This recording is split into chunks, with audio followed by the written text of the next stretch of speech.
Assalamu alaikum, I'm Aisha and you're watching Samaa News. Here are today's headlines. Security forces have foiled a major suicide attack and killed 10 terrorists in 2 separate operations in North Waziristan. A vehicle packed with hundreds of kilograms of explosives was also seized in Bajaur, preventing what could have been a massive attack. The action comes as part of intensified operations against militants infiltrating from Afghanistan, with over 100 terrorists neutralized in the last 4 days. Saudi Arabia is discussing a defense deal with the United States, which it hopes to seal when Crown Prince Mohammed bin Salman visits the White House next month. A senior Trump administration official told the Financial Times there were discussions about signing something when the Crown Prince comes, but the details are in flux. In a surprise move, the head of US military forces for Latin America, Admiral Alvin Halsey, will step down at the end of this year, 2 years ahead of schedule. Defense Secretary Pete Hegseth made the announcement amid rising tensions with Venezuela. The White House says India is cutting Russian oil imports by 50%, following what it calls productive trade talks between Washington and New Delhi. However, Indian officials say no formal request has yet been made to refiners, and the reduction may only be reflected in import data later this year. Refiners have already placed November orders that include some December deliveries of Russian crude. US President Donald Trump has warned he may break the ceasefire if Hamas continues targeting alleged collaborators and gangs in Gaza. In a social media post, he warned Hamas of dire consequences if the killings continued. The remark marks a sharp shift from his earlier praise of Hamas for taking on local gangs and risks reigniting violence in the enclave. Meanwhile, President Trump said he would meet Russian President Vladimir Putin in Budapest to discuss ending the Ukraine war, following what he called a very productive phone call that lasted more than 2 hours. Trump said the success in the Middle East could pave the way for peace in Europe, with US and Russian advisors meeting next week to prepare for the summit.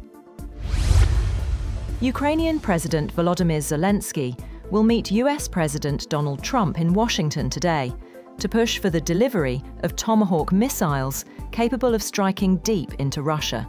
The meeting follows Trump's phone call with Russian President Vladimir Putin, which he described as great progress ahead of their planned face-to-face talks in Hungary.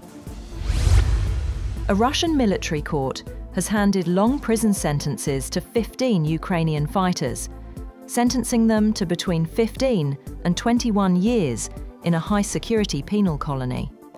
Russia's prosecutor general said the men, members of Ukraine's Aidar battalion captured in 2022, were convicted of involvement in what Moscow described as a terrorist organization. The trial was held behind closed doors in the southern city of Rostov-on-Don. John Bolton, US President Donald Trump's former national security advisor, has been charged in a sweeping indictment that accuses him of sharing sensitive government information with 2 of his relatives for possible use in a book he was writing. The indictment marks the 3rd time in recent weeks the Justice Department has secured criminal charges against one of Trump's critics.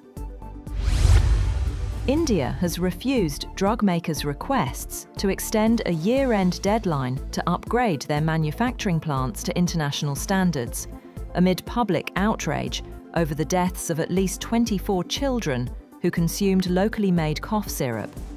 Tests found one syrup contained 48.6% diethylene glycol, nearly 500 times the legal limit. The government says all companies must now meet WHO-approved safety protocols, after India-made syrups were linked to child deaths overseas. US Treasury Secretary Scott Bessent says the federal government shutdown may cost the US economy up to $15 billion a day, a claim later corrected by the Treasury to $15 billion a week. Bessent told a news conference that the shutdown has started to cut into the muscle of the US economy. China has expressed dissatisfaction over US President Donald Trump's threat of 100% tariffs on Chinese exports. At a press briefing in Beijing, Commerce Ministry spokesperson He Yongqian urged Washington to correct its erroneous practices and respect past trade understandings. He also accused the US new energy vehicle subsidy of violating WTO rules, adding that Beijing will strengthen foreign trade policies to counter pressure. Interior Minister Mohsin Naqvi has welcomed American investors to explore Pakistan's mineral and energy sectors, reaffirming the government's resolve to create a business-friendly environment for foreign investors. Talking to acting US Ambassador Natalie Baker in Islamabad, he said American investment interest reflects the growing trust and cooperation between the two countries. He also praised President Donald Trump's role in securing the Gaza peace agreement and called his efforts sincere and historic.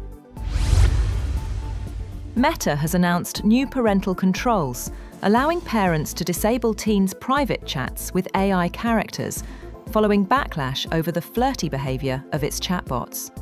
The company also said its AI features for teens will follow the PG-13 rating system, in a move to curb minors' exposure to inappropriate content on its platforms. Media mogul David Ellison is reportedly preparing a $60 billion bid to take over Warner Bros. Discovery, possibly bypassing the board to appeal directly to shareholders, after his initial $20 a share offer was rejected. Ellison aims to acquire the company before its planned split, expanding his growing media empire that already includes Paramount, MTV, and Nickelodeon. Cristiano Ronaldo has once again topped the Forbes list of the world's highest-paid footballers for the 2025-26 season, marking the sixth time in the past decade that the Portuguese superstar has claimed the top spot. The achievement comes just over a week after Bloomberg declared the 40-year-old Al Nassr forward football's first billionaire. With estimated total earnings of $280 million, Ronaldo's income for the year is more than double that of his longtime rival, Lionel Messi, who sits in second place with $130 million. That's all for now. For more updates, visit www.samaa.tv. Thank you for watching Samaa News.